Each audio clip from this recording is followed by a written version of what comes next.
The noon hour of Madness and Mayhem, the podcast.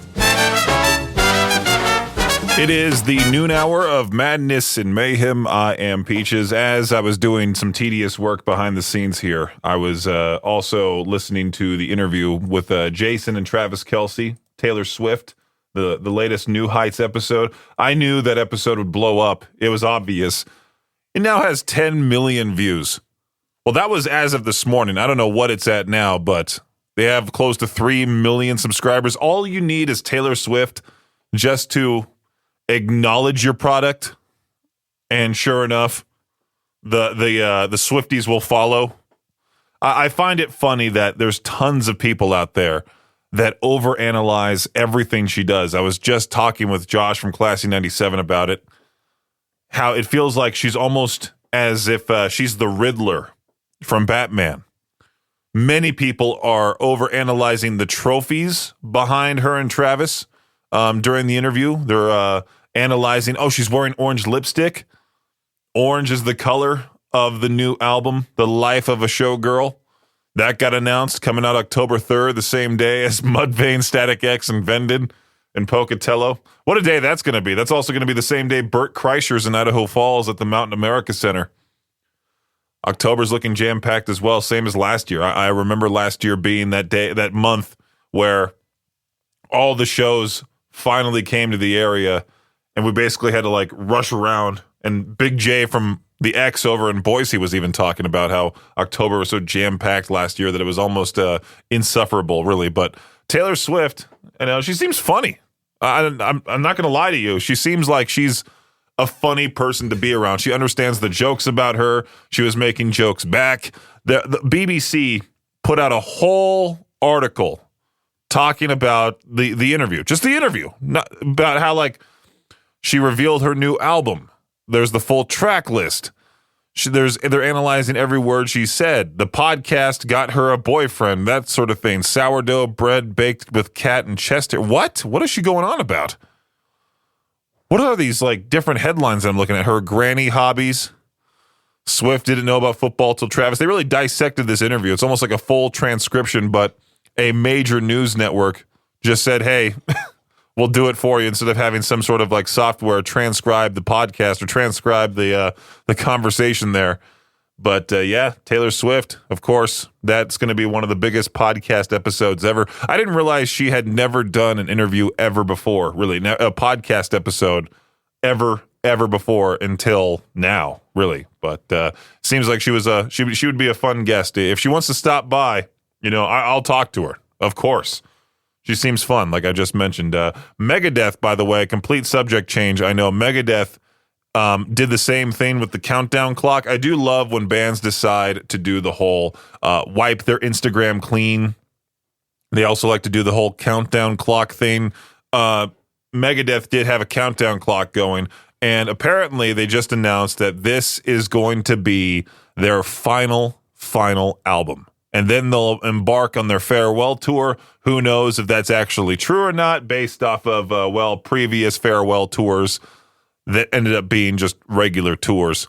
Dave Mustaine did say, according to a new message shared by the band, so I don't know if this is from Dave or from everybody. For decades, it might just be from Dave, from how I'm seeing this here. For decades, I've been chained in silence, but the end demands my voice. It is confirmed the next Megadeth studio album will be the last. 40 years of metal, forged in steel, ending in fire. And when the new year rises, the global farewell tour. You've heard the warning. Now prepare yourselves, Cyber Army. Stay loud, stay tuned, and meet me on the front lines. This read as like a Chat GPT generated goodbye letter. I didn't see any hyphens in there. You know how Chat GPT likes to add unnecessary hyphens to things? I'm sure they noticed the same thing and deleted those. But yeah, this definitely feels AI generated. But Megadeth soon will go on their quote-unquote farewell tour. Hopefully they'll make a stop in Boise or Salt Lake, or even right here in East Idaho. Almost choked up. What's going on with me? Anyway, we'll continue the noon hour of madness and mayhem here shortly. I love this Instagram account, Influencers in the Wild. They pointed out the story about this TikToker named Megan Reinerston. Supposedly she's a actress and nanny. calling her an actress is like calling me a professional broadcaster. She recently detailed on TikTok a severe food poisoning incident that occurred on a United flight back in July. It was so bad that, well, it led to a hazmat cleanup and flight cancellation. She experienced some extreme symptoms, such as vomiting and, the other thing that I'm not going to go into detail about, which she attributed to an undercooked burger consumed in Portugal. She remained in the aircraft bathroom for an extended period, even during landing, with crew assistance. The severity of the situation necessitated a full hazmat team to clean the aircraft, resulting in the cancellation of the next flight. She had to publicly apologize to passengers whose travel plans were disrupted, describing herself as a biohazard and patient zero. Now, I'm sure she just apologized on TikTok. She didn't actually go into where everybody was sitting trying to board the next flight and go, hey, sorry, I made a mess in there, and that's the reason why you can't make it to where you need to go. Wait, this happened in July of 2024, so she's just talking about it now? United Airlines even confirmed the incident from last year, stating their crew is trained to handle such challenging situations, underscoring standard aviation biohazard protocols for passengers and crew safety. What's funny is that I was just thinking about this type of thing. Like, what if I had to go real bad? Those airplane bathrooms, the tiniest things. I think I have a video on my phone from last year, that I might need to share onto our social medias, or maybe just our Facebook page. I don't know. Maybe I'll put it in the group. You'll find it somewhere. We're literally on everything, by the way. K-Bear 101 FM on all social media platforms, but our YouTube is K-Bear 101 RMG. Yesterday on Peach's Pip Party, you can find yesterday's episode of Peach's Pip Party available on demand wherever you get your podcasts. I also uploaded a brief little short of one of the things that I talked about from this subreddit that I just so happened to have come across, thanks to actually a story in the radio prep. Usually the radio prep is useless. I was just scrolling it, trying to find something somewhat decent to talk about from there before I looked elsewhere. This one lady said she was engaged to her AI soulmate, and she posted it in this community called r/my boyfriend is AI. And I thought it would be a smaller community. No, it's 16,000 people in here. And there are literally people posting comics of them as cartoons, meeting up with their AI significant others. Literally, there are other people drawing. Okay, I'm not going to go into this sort of thing, but it's just like dumb cartoons of people meeting up with each other. And there's actually other people saying, hey, I used this method on Chat GPT, and they go into the technicalities of it. And it's like, this feels so much more complicated compared to actually trying to date someone in real life. And somebody brought up a great point in the comment section on our TikTok on the video itself about how is it, like, what pushed people to reach this level of just, hey, you know what, I give up on actual people and I need to move towards AI generated chat bots that could possibly I don't know, like possibly just it's exactly what I'm looking for. Like, I can just give it the personality traits that I'm looking for, and boom, it's the perfect other half of me, you know? Like I mentioned before, it'd be weird to like say, hey, I'm seeing someone, and then they go, your friends, family go, oh, that's awesome. What's their name? And can you show me a picture of them? And then they go, oh, well, they're AI generated, and I generated this picture of them right here on Chat GPT. Take a look. And then your friends and family give that awkward, oh, okay. You've turned into that kid. I'm disappointed. You know what sucks about being as tall as I am? And I'm sure if you're a taller person, you can relate to this. If not, oh, good for you. You can fit in any single rental car. You can just go onto an app like Turo, go to a place like Enterprise, Hertz, or whatever.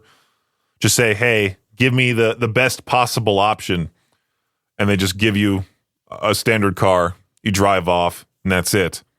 Back when I was involved in that car accident, had to drive a Chevy Malibu for like 2 months. It was the most awkward, horrible thing. One of the tiniest cars they could possibly give me, they gave me. And it was during the time of the year where there's snow everywhere. So I had to basically squat down, move myself inside the car. And I was so afraid that any single time that I would get inside the car that I would slip on the ice snow below me. And next thing you know, I'm on my butt next to this car that's about the size of my shoe. And so when I have to find a rental car for my upcoming trip to California, I got to figure out what exactly I can fit in. And it's quite complicated, actually, because every tall person's different. Everybody overall is different. Everyone's body is completely different. I'm a taller guy that's like all torso. Like my legs are not that long, so I don't need that much leg room. I need headroom. And I see like these different lists here, like, oh, this Mercedes-Benz C-Class. It's one of the best choices for tall people. Fits this, fits that. I'm like, that's expensive. Mercedes is always expensive. I'm not going to rent one of those for like $500 for the week. I'd much rather just, feel cramped inside a tinier vehicle for much cheaper.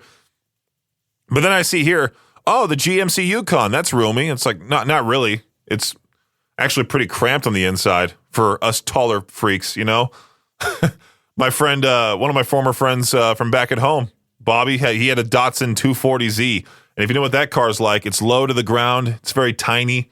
Bobby was about 6'3", and I'm as tall as I am, but both of us could fit in there quite comfortably. Actually, it was quite impressive. It looked like we were getting out of a clown car, though, at the very end of it. Like when we would get out to go eat somewhere or something like that, it was funny watching us because you would just see us like all of a sudden whoop, right out of the car. But I guess I'll find some sort of rental car that's cheap, and if I can fit in it better, cool. If I can't, well, I'll just suffer for those 7 days and then make my way back to my my sweet Hyundai Santa Fe that I have. Anyway, I'll be back for Peach's Pip Party at the start of 2 p.m. I'll see you then, leaving you with the foos. It's today's song, wrapping up the noon hour of Madness and Mayhem. The noon hour of Madness and Mayhem is a production of Riverbend Media Group. For more information or to contact the show, visit riverbendmediagroup.com.